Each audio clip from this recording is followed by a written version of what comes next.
YouTubers to my channel of an everyday life of an Aspie. I welcome you newbies and oldbies to my channel. I'm AspieAnswersAll and I'm all about creating mental health awareness as well as just sharing my life story with AS, OCD and the like to create a better understanding and knowledge and know-how hopefully that everyone will know about.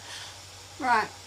To begin right now is basically, if you haven't been on my channel right now, as I said, I'm doing the epileptic theories which I feel to address to you all right now so that hopefully we can get a better understanding like any other topics that I have been addressing to you all, so that hopefully that, you know, we are ready and prepared to know the signs and symptoms and ready to help anyone that we know that is in need of help, so that hopefully this is just an educational motivational tool. And all further ado, also just to put it out there, putting on a disclaimer because I'm no medical professional expert. I'm just sharing my life stories as well as experiences versus basically just what I have been trained in, certain training that I've been doing, as well as just my everyday experiences of what I've been through, as well as basically the everyday experiences I've actually dealt with certain different people with different needs. So I do have a bit of knowledge and know-how, but then again, like I said, if you see any classical signs or symptoms of any of these disorders that I'm sharing with you all, feel free to basically, you know, seek professional help as well as maybe seek an opinion if you feel that some of the tips and advice you feel is not, you know, right for you or not sitting with you, basically. Also, basically, just to bear in mind, you know, I do not condone any self-harm whatsoever, so basically, do not do it. Just try and, you know, push your way through with your everyday life or whatever goes through in your lifestyle. So no further ado, also basically in these series I have addressed so far, if I haven't done so already, is that I'm still breaking it down into little bits of this series so that it's easy to follow, easy to understand with you all, hopefully, so that, you know, that you can get a grasp of what, you know, all these topics is all about, basically, and hopefully that some of this, with hopefully some key examples in there and some of these everyday topics I'm sharing will hopefully give you a heads up thinking, that's what she means. Hopefully some of these examples I'm sharing with you will be easy enough to understand to where I'm coming from. Doing my best to actually explain these examples and whatever else based on my knowledge and experience as well as all the training I've had, basically, so bear with me if, you know, it doesn't sound right because, you know, as I said, some of these topics hopefully will have some links below anyway to help you gain a better understanding to where I'm coming from, and maybe, you know, some diagrams that I'm hoping to attach to some of my videos later on. So, and no further ado though, guys, basically this is like part 3 or 4 about basically the epileptic seizures. But you gotta remember that basically with epileptic seizures and the types, basically it can vary from person to person.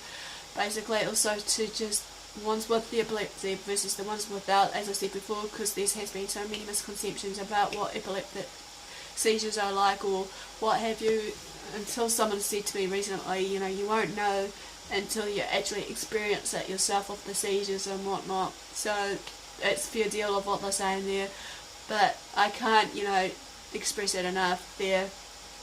So as we know with these epileptic seizures that are different from person to person, and also the causes and triggers will vary from person to person also from these seizures. Even though, however, though, there is hardly any function of the brain which cannot also be an epileptic seizure. However, what I mean here is, as a result, when seizures do manifest or begin inside the person in many different ways, be it in movements, for example, the jerking, the trembling, the stiffening of muscles, or in the way of paralysis, sensory disturbances, which, you know, includes the tingling, for example. Maybe another example there is the numbness, the hearing or seeing something, the hallucinations, you know, fictions, basically when it's not there, when it's not, you know, or in so-called vegetative signs, which I mean is, and for those examples of the vegetative signs are the flushing, or another example is the lips turning blue, salivation is another example, the bowel sounds, or wetting oneself, or psychological changes, you know, in the environment, be it the weather, basically, for example, or just fear is another classic example, sudden memory impairment, loss, you know, sort of thing, is another example, or loss of consciousness. Another one is for these epileptic seizures. Basically, these manifestations will often occur in different in combinations. Basically, for example, here the jerking, salivation, wetting oneself and loss of consciousness is a major seizure. A grand mal, or as it's clinically defined as the great mal, but its nicknames, or the classical name for it is the great evil.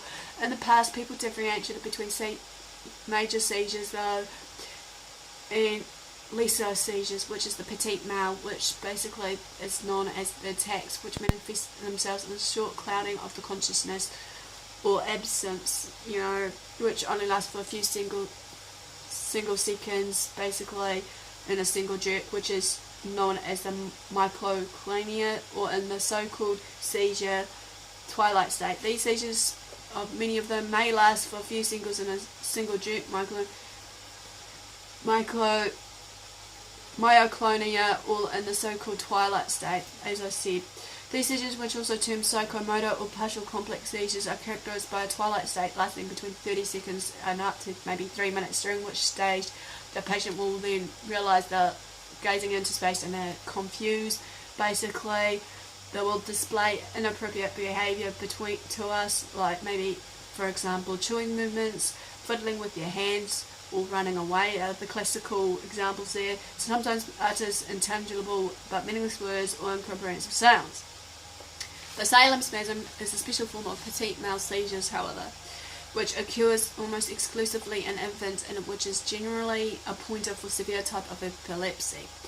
The Salem seizure is so called because of the nature of the seizure, during which the patient suddenly jerks, nods, or slowly bends forward as it's to make oriental greening.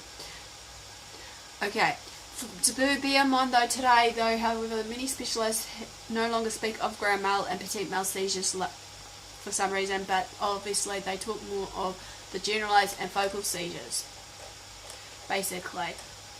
Okay, what a generalized seizure is, during this time when they're having a seizure of this, both halves of the brain are affected.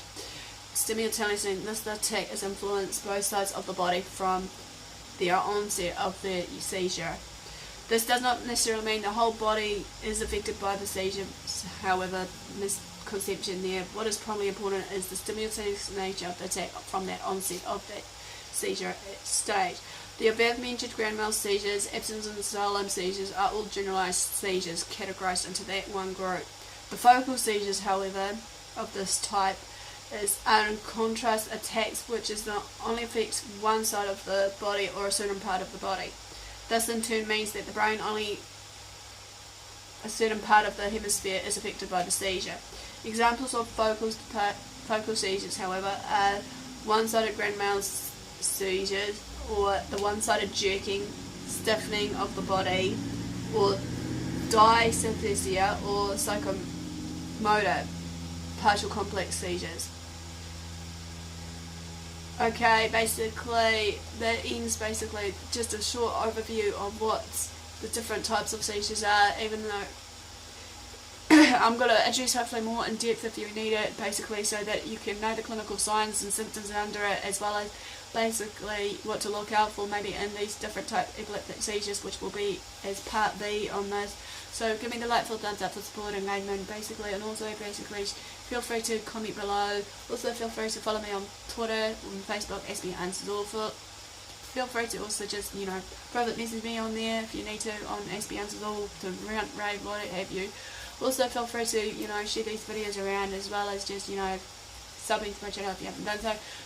Do what you love what you do, love yourself, one another, forgive one another, be kind to one another. Until next time, thanks for watching and support. I'll see all of you next time.